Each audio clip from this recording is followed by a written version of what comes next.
बसुर्ते गावामध्ये तुम्हा सर्वांचं स्वागत आहे. या गावावरती फार मोठं संकट आल्यामुळे आम्हाला ही आज प्रेस कॉन्फरन्स घ्यावी लागत आहे.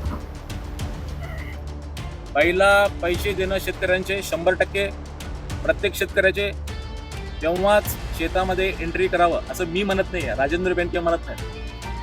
स्वतः कॉन्स्टिट्यूशन म्हणते, स्वतः कॉन्स्टिट्यूशन म्हणते.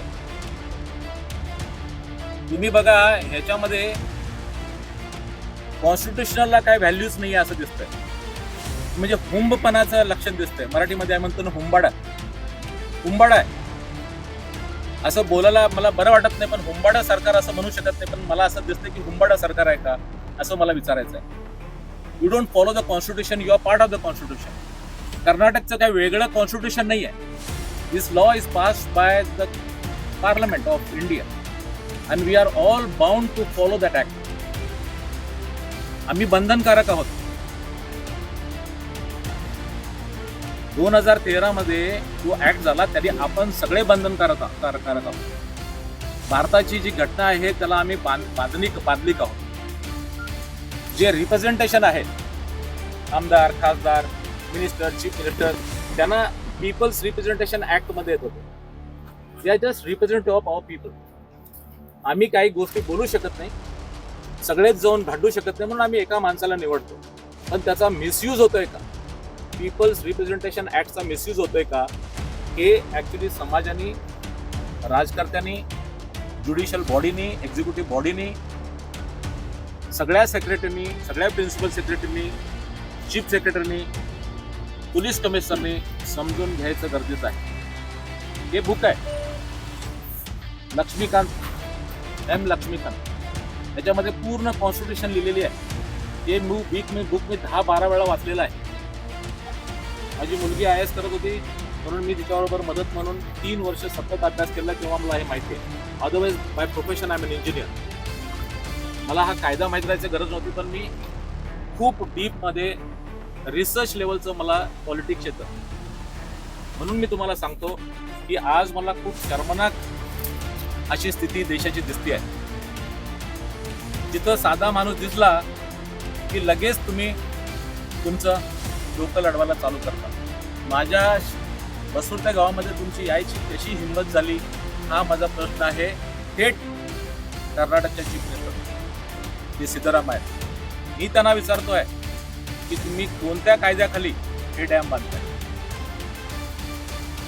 जेव्हा तुम्हाला तुमच्याच सिनियर प्राईम मिनिस्टरनी, स्वतः मनमोहन सिंगने जेव्हा हा कायदा बनवून दिलेला असताना या कायद्यामध्ये स्पष्ट लिहिलेलं आहे, जोपर्यंत शेतकऱ्यांचे 100% पैसे देत नाही तुम्हाला एंट्री सुद्धा नाही, तर मग हे एवढे सगळे यंत्रणा, एवढा जी कामं चालू आहेत, कॉन्ट्रॅक्टरला तुम्ही वर्क ऑर्डर दिला, कॉन्ट्रॅक्टरला तुम्ही RA बिल दिला, हे कोणत्या कायद्याखाली?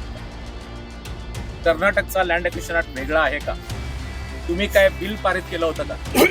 whether you are amended in an act, Article 360 of 368 of Indian Constitution has got right to amend the law. That is only in the parliament, not in the center. जे federal system असते entire इंडियाची, म्हणजे centre आणि state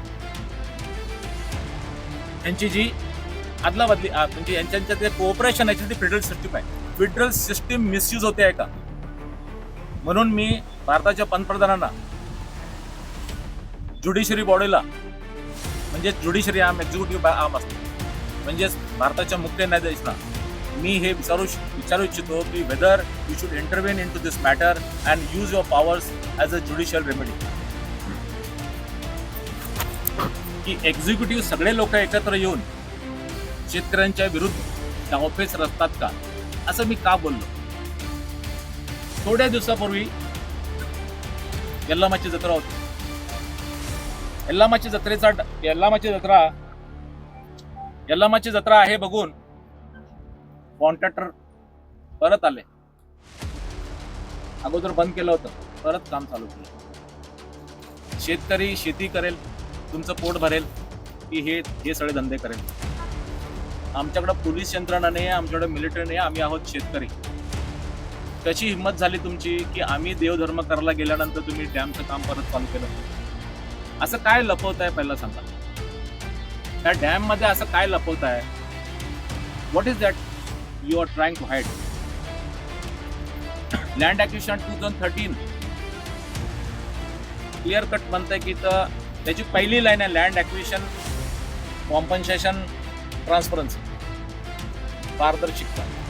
बघा तुम्ही सगळेजण आलात, article 19 of Indian constitution, the right to speech, freedom of speech, त्या अंतर्गत तुम्हाला एवढा अधिकार दिला की तुम्ही हक्काने आम्हाला प्रश्न विचारता, तुम्ही आमचं रिप्रेझेंटेशन करता, लोकांपर्यंत आमच्या बातम्या पोहोचवता, हकीकत सांगता फक्त लोकांना की तुमच्यामुळे देश आज एक चांगला देश म्हणून ओळखलं जातं.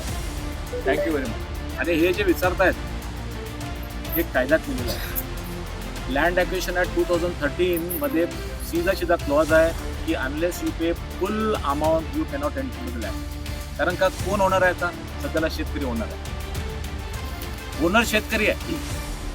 तुम्ही सेलडीड करा, लँड ॲक्विजिशन करा. तुम्ही आता ऑलरेडी डॅमेज केला. तुम्ही कुणालाही विचारून बघा, कुणालाही इंडियामध्ये हे ऑलरेडी इलिगल कन्स्ट्रक्शन चालू आहे. आणि इलिगल जेव्हा कन्स्ट्रक्शन होतं तेव्हा कायद्याप्रमाणे तुम्ही कॉन्ट्रॅक्टरचं बिल पास करू शकत नाही. You cannot build anything on the illegal land. तुम्हाला वाटत असेल आमच्या जमिनीमध्ये काही उतारे बरोबर नाही आहेत, कारण का असं सांगितलं गेलं तुमचे उतारे बरोबर नाही आहेत, कोडी नाही आहे, तर तुम्ही माझी जमीन घेऊ नका ना. तुम्ही बरोबर करा. तुमच्याकडे एवढा 1 वर्ष टाइम होता. तुमच्याकडे बघा पूर्ण असं बघा, मी लिहिलं विलेज अकाउंटंट पहिलं पोस्ट आहे, सर्कल दुसरं पोस्ट आहे, तहसीलदार तिसरं पोस्ट आहे, असिस्टंट कमिशनर चौथं पोस्ट आहे, डेप्युटी कमिशनर डेप्युटी कलेक्टर तिसरं पोस्ट आहे, रिजनल कमिशनर आहे, सेक्रेटरी रिडेव्हलपमेंट आहे, प्रिन्सिपल सेक्रेटरी आहे ज्या शालिनी मॅडम आहेत, शालिनी रंजन. ही तुमची पूर्ण यंत्रणा आहे. माझं काम आहे, मी शेतकरी आहे. शालिनी, माझं काम, मी शेतकरी आहे. मी शेतकरी करू का हे काम करू? मी टेनेन्सी ऍक्ट आणून का? Tenancy act is over. Tenancy act is no tenancy act नाव. जर तुमच्याकडे 20 वर्ष जमीन असेल तर you are the owner. Please don't come. Supreme कोर्टने क्लिअर कट सांगितलेलं आहे. तुमच्या लोकांना समजत नाही का? हे जे एवढे हे लोक आहेत त्यांना समजत नाही का? आम्हाला सांगता, आमच्या शेतकऱ्यांना तुम्ही सांगता की तुमची जमीन बरोबर नाही आहे, पोडी नाही आहे, हे नाही आहे, काही नाही आहे, सगळं बरोबर आहे. कोणी पटवर्धन नाही येतं. No, there is no Patwardhan. Patwardhan is gone. आता बरेच वेळेला वसंत बेनके आहेत, फार सिनियर या भागातले इंटरप्रोनर आहेत.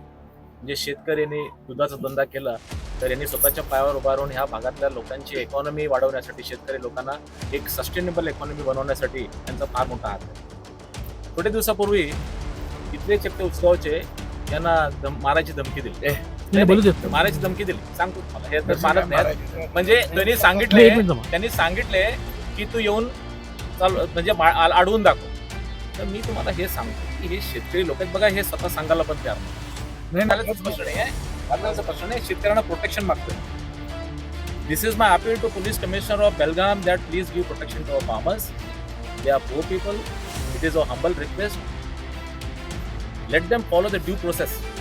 तुम्हाला ड्यू प्रोसेसचं मिनिंग सांगतो. ड्यू प्रोसेस हे कायद्यामधला महत्वाचा भाग आहे. म्हणजे हे मारवाडी सरकार नाही, हे राजेशाही नाही आहे. राजेशाही, मारवाडी सरकार, शेटगिरी वगैरे काही नाही येतं. There is a due process. Due process म्हणजे यू हॅव टू फॉलो जो ऍक्ट, जो ऍक्ट आहे आमदार खासदारांना दिलेले पीपल्स रिप्रेझेंटेशन ऍक्ट आहे, हे फॉलो करायचं आहे. त्याच्यानंतर जो लँड ॲक्विजिशन ऍक्ट आहे 2013 तो फॉलो करायचा. फॉलोचं पहिलं स्टेप काय की डॅम कसं बांधायला पाहिजे होतं हे तुम्ही पहिला बघा. पहिलंच स्टेप आहे की ट्रान्सपरन्सी. ट्रान्सपरन्सी म्हणजे गावकऱ्यांना सांगायला पाहिजे की डॅम काय आहे, हाईट किती आहे, पाणी किती भरणार आहे, कोणती जमीन जाणार आहे, आरसीसी डॅम आहे, अर्धन डॅम आहे, कॉम्पन्सेशन कधी भेटणार आहे, रिहॅबिलिटेशनचा काय प्रोग्राम आहे. पैसे दिलं तर काम संपत नाही. ऍक्टमध्ये काय लिहिलंय, पहिला रिहॅबिलिटेशन द्यायचं आहे. गावची गुरं आता पाणी नसताना ताणलेली आहेत, जुनं धरण फोडल्यानंतर त्यांचं रिहॅबिलिटेशन सरकारने केलंय का? चरायची जागा दिली का? मानसूक यांचं संतुलन बिघडलेलं आहे, ह्याच्यासाठी काय थोडं ॲडिशनल पैसे दिले का? ह्युमन बिईंग आहेत ते तुम्हाला बाळगतात. गरीब असले तरी ते शेतकरी आहेत आणि शेतामुळे तुमचं पोट भरत आहे. रिहॅबिलिटेशनचा पार्ट सोडून कॉम्पन्सेशन नाही, ट्रान्सपरन्सी सोडून डॅम बनवायचं नाही. फॉरेस्ट एन्व्हायरमेंटल क्लिअरन्स घेतल्याशिवाय डॅम बांधायचा नाही. डेव्हलपमेंट दुसऱ्याच्या जीवावर दुसऱ्याला त्रास देऊन करायची नाही. We don't want any illegal development. We want development of this country with due process. Please, due process, कायदे पाळून. कारण का ड्यू प्रोसेस बनवायला government of India act 1919, government of India act 1935, government act 1947, म्हणजे 100 वर्ष लागलेत ह्याच काँग्रेस पक्षाला. महात्मा गांधींना ह्याच पक्षाचा अध्यक्ष बनायला किती कठीण होतं. शेवटी ते बेळगावमध्ये, आमच्याच बेळगावमध्ये बघा प्रेसिडेंट झाले होते. म्हणजे तुम्ही विचार करा, हा काँग्रेस पक्ष सुद्धा किती मोठा आहे. आणि त्याच पक्षाची लोक जे मनमोहन सिंगनी कायदा बनवला होता त्या कायद्याला फाट्यावर मारून इथं तुम्ही डॅम बांधता. How dare you are. You are not suppose to enter in my village. तुम्हाला कोणताही अधिकार नाही माझ्या गावात यायचा. आणि मी हे सांगतो म्हणून नाही, तुमच्याच कायद्यामध्ये तुमच्याच पक्षाने केलेला कायदा आहे. Please follow that. बस, आम्ही डॅम बांधायला तयार आहे. आम्ही तुम्हाला वेलकम करतो with due process. Another important thing is, सगळ्यात महत्वाचा भाग आहे, 88 लाख रुपये शेतकऱ्यांना सांगितलं गेलं. लेखी नाही, असं ओरली, सगळं ओरली. त्यामुळे एकरी पण ह्यालाच आमची मान्यता आता नाहीये. मला माहित होतं की याची किंमत 1,08,00,000 रुपये. तुम्ही कुणालाही विचारून बघा, तज्ञ लोकांना, या जागेची किंमत 1,08,00,000 रुपये प्लस आहे. म्हणजे व्हॅल्युएशन 2x4 प्लस सोलेटियम ऍड करायला पाहिजे. त्याच्यानंतर एक किंमत येते. ती किंमत 1,08,00,000 रुपये आहे म्हणजे आहे. तर 88 लाख रुपये कसं काय दिलं? अच्छा, दुसरा पॉइंट, व्हॅल्युएशन म्हणजे social impact assessment, social impact SIA हे करायला लागतं डॅम बांधायच्या अगोदर. कुणीही सोशल इम्पॅक्ट असेसमेंट केलं नाही. ग्रामसभेला ऍड्रेस करायला लागतं, ते कधी केलं नाहीये. हे ड्यू प्रोसेस आहे. पंचायतीला माहिती नाही. तुम्ही किती कायदे हे बसू त्याचं डॅम म्हणजे एक उदाहरण आहे. हुंब सरकार कसं चालवायचं, हुंबाडा सरकार कसं चालवायचं, हे एक उदाहरण आहे. तुम्ही असं का करता? माझ्या देशाला इथपर्यंत यायला किती मेहनत करायला लागली तुम्हाला माहिती आहे का? आज हे टॅक्स जमा करतात. एक मुलगा शाळेत अभ्यास करतो, 12वीचे ट्युशन लावतो, इंजिनिअरिंग करतो. आई वडील मेहनत करतात की माझा मुलगा मोठा होणार, किंवा तो एक IT इंजिनियर बनतो आणि तो 30-40% टॅक्स भरतो. आणि तेच पैसे आमचे शेतकरी मागतात. आम्ही कुणाच्या खिशातून पैसे मागत नाही. आता क्रॉपची कॉम्पन्सेशन, जी कॉम्पन्सेशन 1500 रुपये कुंट्याला तुम्हाला कुठून भेटली? 1500 रुपये कॉम्पन्सेशन कुणाच्या घरी गेला तुम्ही? का दिले by hand? In this digital world, why has she paid money by cash? Has she used government machinery to pay that money? Has government machinery helping her? And what IPC clause under which she has committed the crime? As you as a reporter, तुम्ही सगळेजण reporter आहात, तुम्ही हा प्रश्न जे पण MLA आहेत त्यांना विचारा की 1500 रुपये त्यांच्या घरास घेऊन सरकार दिली. आणि हा चॉकलेट आमच्या गावच्या लोकांना द्यायचा प्रयत्न करायचा रे. तुम्ही त्यांचे करोडो रुपये द्यायचे असताना तुम्ही 1500 रुपये देऊन त्यांना खुश केला. हा क्रिमिनल ऑफेन्स आहे. तुम्ही बघा क्रिमिनल ऑफेन्स आहे की नाही. आज पण आमचा कर्नाटक सरकारवरती विश्वास आहे, कर्नाटक यंत्रणेवरती विश्वास आहे. जे पण ऑफिसर्स याच्यामध्ये इन्व्हॉल्व आहेत त्याच्यावरती एक रिट येते, रिट मॅन्डमस. तुम्ही लिहून घेऊ शकता, रिट मॅन्डमस, रिट सर्शोरी. जे गव्हर्नमेंट ऑफिसरने ऍक्ट नाही केलं तर त्याच्यावरती कारवाई होते. हे कोर्टची प्रोसेस आहे. त्याच्यानंतर हे जे मूलभूत हक्क आमचे जे आर्टिकल 19, आर्टिकल 21, आर्टिकल 14, ज्या आर्टिकल्स जे आहेत त्याच्यानंतर तुम्ही जे कोर्ट आहे ते त्याच्यावरती ॲक्शन घेतो. आम्हाला तुम्ही मदत नाही केली तर आम्हाला ऑब्व्हियसली आम्हाला कोर्टात जायला लागेल. जी कॉम्पन्सेशन जी आमची आहे ॲडिक्वेट नाही आहे. ॲडिक्वेट कॉम्पन्सेशन कोर्ट ठरेल, जे 1,08,00,000 रुपये आहे. आमचं गाव बेळगावपासून खूपच जवळ आहे. जस्ट आपण 16 किलोमीटरवरती बसलेलो आहोत. बेळगाव हे कर्नाटकमधलं एक मेन शहर आहे. त्यामुळे जागेची किंमत अशीच 5 लाख रुपये गुंठा आहे. अशीच जागा पाहतो किती निसर्गरम्य आहे बघा. तुम्ही मला जे 88 लाख रुपये जे प्रॉमिस केलं होतं तेव्हा सोन्याची किंमत जी आहे ती फक्त किती होती? सोन्याची किंमत 70-80 आज सोन्याची किती किंमत आहे? 1,60,000. म्हणजे जवळपास दुप्पट झालेलं आहे. याचा अर्थ पैशाची किंमत अर्धी झालेली आहे. त्याला ठोस निर्णय घेणार आहे, हे इम्पॉर्टंट आहे. आम्ही हां. तुम्ही लिहून म्हणजे घ्या. आता हा इम्पॉर्टंट पॉईंट आहे. Article 226 of Indian Constitution, भारताच्या घटनेमधलं 226 तुम्ही लिहून घ्या. आर्टिकल 226 ऑफ इंडियन कॉन्स्टिट्यूशन, त्याच्या अधिकारी आम्हाला अधिकार आहे की आम्ही हायकोर्टमध्ये जाऊ शकतो. ते 2 दिवसात होऊन जाईल. आर्टिकल 32 ऑफ इंडियन कॉन्स्टिट्यूशन, भारताच्या 32वी कलम मध्ये आम्ही सुप्रीम कोर्टमध्ये जाऊ शकतो. आम्ही सुप्रीम कोर्टमध्ये सुद्धा जाणार आहे. देशामध्ये लोकशाही आहे का हुकुमशाही चालू आहे? शेतकऱ्यांना नोटीस नसताना ह्यांनी काम चालू केले. कुठल्या आधारावर चालू केले ह्यांनी? पंचायतीला सुद्धा माहित नाही. पंचायतीला सुद्धा माहित नाही. आणि तुम्ही ॲज अ पत्रकार तुम्ही हे माहिती करायचा प्रयत्न करा देशाच्या हितासाठी की अजून असं कुठं झालेलं आहे का बेळगाव जिल्ह्यामध्ये? सरकारचं काय पॉलिटिक्स चालू आहे? सरकारचं पॉलिटिक्स काय चालू आहे? टोटल किती जमीन आहे? 70 एकर आहे. आणि हे 100 एकर ऍक्विशन केलेत. मला परवा आणि ते धरणाच्या वरती बांधल्यानंतर 78 एकर आहे. धरणाला पाणी 78 सांगितलेलं आहे, पण 100 एकरच्या पेक्षा जास्त नुकसान केलेलं आहे. जमीन जास्ती जाणार आहे. आणि त्याचे पैसे जे आहेत जसं आम्ही तुमचं बोललो होतो की ते पैसे देतच नाही आहेत. याच्यात क्लॅरिटी नाही आहे ना. आणि बरेच वेळेला दमदाटी होती आहे, दररोज फोन येतात वगैरे ना. असे जे आहेत याच्यासाठी सरकारने जी पोलीस यंत्रणा आहे यांनी प्रोटेक्शन द्यायचं मॅटर जे आहे ना सिरियस आहे. कारण का कुणीतरी काहीतरी त्यांचं काहीतरी इंटरेस्ट असावं किंवा या शेतकऱ्यांना प्रॉब्लेम होऊ शकतो.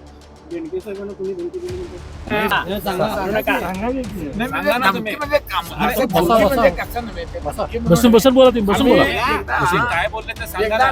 क्लिअर सांग.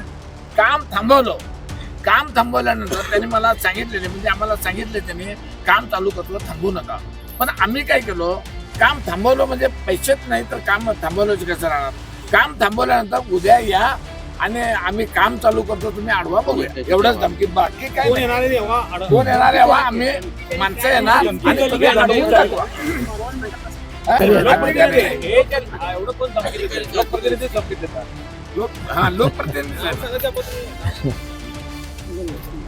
लोकप्रतिनिधी असतात, तसं कोण धमकी देणार? माबोली म्हणजे काय धमकी देणार? ते पण ह्यांना धमकी देतात. जे माझे वडील आहेत. 2013चा जो पहिलाच ऍक्ट होता तेव्हा तर ह्याच्यापेक्षा फारच ब्रिटिश काळ होता, ब्रिटिश काळाचा काळ होता. आणि आता पण असं जशी परिस्थिती आहे ते सुद्धा ब्रिटिश काळासारखंच आहे. आताचे जे आता सध्याची जी परिस्थिती चालू आहे ती ब्रिटिश काळातलीच परिस्थिती. आम्ही सर्वे नंबर 255 त्यावेळेला 1972 मध्ये आमच्या वडिलांनी जमीन घेतली 2 वेळा. 1 एकर 20 गुंठे आणि 1 एकर, त्याला बार वेगवेगळा. 1972 पासून आत्तापर्यंत आमच्या कब्जामध्ये आहे. आमचे उतारे आहेत 2024 पर्यंत. लास्ट टाइम ज्यावेळेस त्यांनी नुकसान भरपाई दिली त्यावेळेला पण आम्हाला घेतले आमच्या लोकांनी, भाऊबंधांनी. आमचा कुणाचा काही प्रॉब्लेम नाही. ज्यावेळेस कॉमन उतारा केला आहे त्याच्यामध्ये 1 एकर डिलीट झालं. आता ते कशामुळे झाले, काय झाले ते आम्हाला माहिती नाही, किंवा आम्हाला काही नोटीस नाही, किंवा कोणी तिथे येऊन आम्हाला अडवलं नाही की बाबा ही आमची जमीन आहे, तुम्ही काय करायचं. अजून बी आमच्या ताब्यातच आहे. आता आम्ही सध्या मार्किंग केले, फ्लॅग लावलेत. त्याचा थोडासा विचार करायला पाहिजे. नाही, यांची जमीन आहे ना ऑन पेपर मॅनेज झाली. 1 एकरचा कागदच आउट झाले. 1 एकर आउट झाले. एकूण किती? 2.5 एकर. म्हणजे जमीनमध्ये काही तलाव आहे, ओढा आहे, दगड आहे. तर पोटफार खराबी काय, जेव्हा डॅम बांधणार का पाणी भरणार ना त्याच्यामध्ये. गव्हर्नमेंट पहिला काढलेला आहे 15 गुंठे. त्याचे सुद्धा पैसे भेटायचे. त्याचे सुद्धा पैसे भेटायचे. तुम्ही थांबा. जेव्हा डॅम घेणार ना त्या डॅम त्या पोट खराबीमध्ये पण भरणार आहे पाणी. आणि ते म्हणाले की ते 15 गुंठे कमी करणार. नाही ते नाही. आम्ही 1 इंच पण जागेचे पैसे सोडायचे नाही. ते कमवायला कुठे जाणार तुम्ही? आता ऑलरेडी मिलिटरीत तुम्ही बॉर्डरवरती गोळ्या खाऊन आला, शेती करून गेलो आणि आलो. आणि ते जे डॅम पाठीमध्ये जे डॅम आहे हे लोक म्हणतात की ते आता पीडब्ल्यू झाला. अरे पीडब्ल्यू झालं, कॉम्पन्सेशन न देता विकत घेतलं ते. 5 नवे पैसे आमची स्वतःची शेती आहे तिकडे या जुन्या डॅम मध्ये. साहेब तुम्ही आम्ही पेपरला दिलेलो बघा त्यावेळेस तो मला कुठला होता PWD मध्ये नव्हता त्यावेळेला बरोबर. मी दिलेलो ते आमचं नुकसान झालेलं आहे नुकसान भरपाई, एवढं बरोबर. नुकसान झालंय एवढा पेपरला दिलेला तर ते आता आम्हाला ते एक एकर 5 गुंठे एक घातलं एकर PWD. हा. PWD मध्ये त्यावेळेला PWD मध्ये नव्हतं ते नव्हतं. नव्हतं ते मग आता कसं घालायले हा प्रश्न साहेब आता चुकीचं एक आहे. शेवटचा प्रश्न आहे आता माझा. शेतकरी अज्ञानी आहे म्हणतात त्यांना काही कल्पना नसते म्हणजे कायदे कानून काय करतो वरनं जे बेबनशाही पद्धतीने कारभार चालू आहे हे मान्य आहे सगळं समाजाचं. हे सगळं जे काही चालू आहे नेत्यांमध्ये त्याच्यामध्ये आता तुम्ही एवढं कायद्याचा अभ्यास केलेला नियमांचा त्याच्यामध्ये बांधकाम क्षेत्रातले कशा पद्धतीने वेगवेगळ्या प्रकारचे कसे क्लॉज आहेत ते त्याबद्दलची सगळी माहिती दिला बरोबर आहे समाजाकडे सगळं असं हे एकच प्रकरण नाही देशामध्ये बऱ्याच ठिकाणी काय अशा प्रकारचं उल्लंघन करून कामं चालू आहेत दडपशाहीने चालू आहे ते दमनशक्तीने चालू असतात तिथे कुठे ना तर तिथे शेवटी त्याला एकच मार्ग असतो की तुम्ही कोर्टात लढा जाहीर होतो आज जसं आमच्या बायपासचं पण काम केलं त्यांच्या शेतकऱ्यांच्या जमिनी गेल्या तिथे ते लोक लढा दिला आता तुमची नेक्स्ट फर्म स्टेप आहे कर्नाटक हायकोर्टमध्ये अंडर 226 आर्टिकल आणि त्याचे पॅरल आम्ही आर्टिकल 32 च्या अंडर आम्ही सुप्रीम कोर्टमध्ये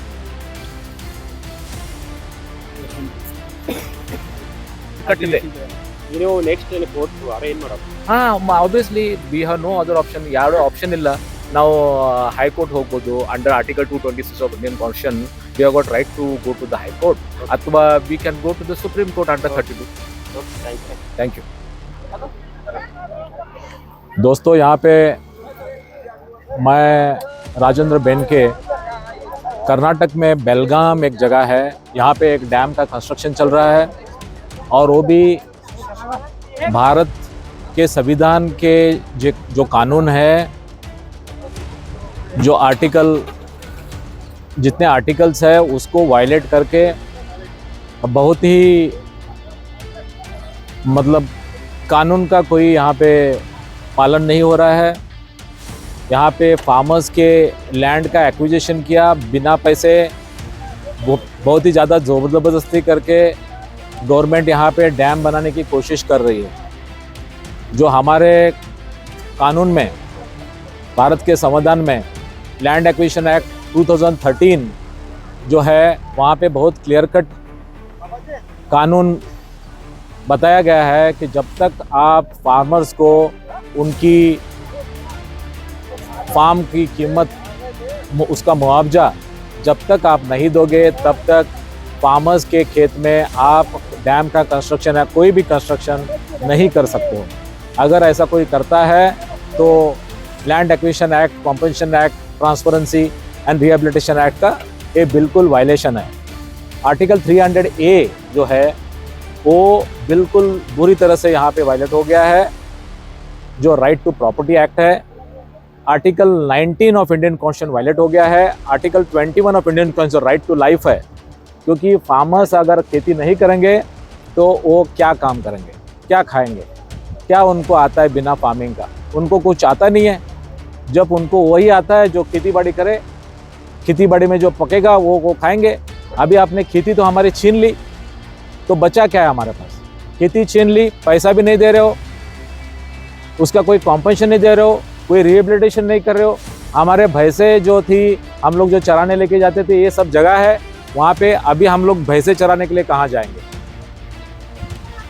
और जो फार्मर्स के लिए डेली जो पैनिक सिचुएशन में सब फार्मर्स है, उनको कोई रिहेबिलिटेशन के लिए कोई सुविधा नहीं है। तो फार्मर्स पे जो अत्याचार हो रहा है, हो सकता है कि इंडिया में ऐसे बहुत से जगह पे होते रहेगा। तो सरकार को सेंटर में प्राइम मिनिस्टर मोदी साहब को और फाइनेंशियल मिनिस्ट्री है, उनको भी ये देखना चाहिए कि यहाँ पे जो पैसा सैंक्शन हुआ है सेंटर से, क्या ये बिल्कुल सही तरह से इस्तेमाल हो रहा है? क्या यहाँ पे फाइनेंशियल इरेगुलरिटीज़ है? क्या वहाँ पे CAG की ज़रूरत है कि मालूम कर सके कि यहाँ पे क्या इरेगुलरिटीज़ हुई है? या तो इन्फोर्समेंट डायरेक्टर को वहाँ पे देखना चाहिए कि क्या इरेगुलरिटीज़ यहाँ पे है, जो क्यों यहाँ पे इतना फास्ट डैम बन रहा है बिना फार्मर्स के कॉम्पनसेशन दिए।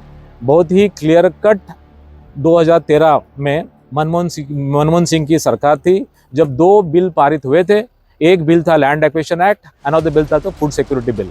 वो दोनों जो बिल थे वो फार्मर्स के रिलेटेड ही थे, वो कांग्रेस ने ही बनाए थे। काफी कम रेट में डायरेक्ट खरीदा जा रहा है जमीन। हाँ, अभी जब ऐसे सुनी बातें हैं, कोई यहाँ पे लीगल नोटिस अभी तक नहीं दिया है। 88 लाख रुपीस का रेट बताया गया था और बिल्कुल ही गलत है। इस लैंड की cost actually 1 crore 8 lakh rupees है और उससे ज़्यादा हो सकती है, उससे कम नहीं।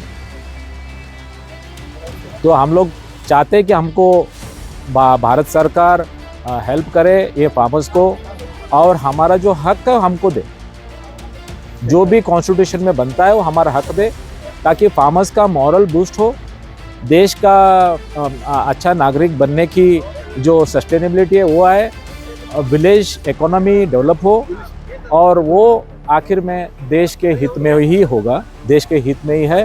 फार्मर्स जब तक खुश नहीं है, हिंदुस्तान खुश नहीं रह सकता। टोटल सस्टेनेबल डेवलपमेंट SDG जो गोल है वो बिना फार्मर्स के वेलफेयर के बिना, उसके बिना वो कुछ नहीं होगा। हम लोग बोलते हैं कि farmers is a backbone of our economy, लेकिन उसका बोन भी नहीं है, उसका मसल भी नहीं है। फार्मर्स बिल्कुल बुरी तरह से फंस चुका है। तो हम लोग सेंट्रल गवर्नमेंट से ये मांग कर रहे हैं कि ये जो बसुरते डैम है कर्नाटक में, ये इश्यू आप बिल्कुल ही सीरियसली ले, यहाँ पे आपके रिप्रेजेंटेटिव भेजे और देखें कि यहाँ पे फार्मर्स को कैसा हेल्प किया जा सकता है। धन्यवाद।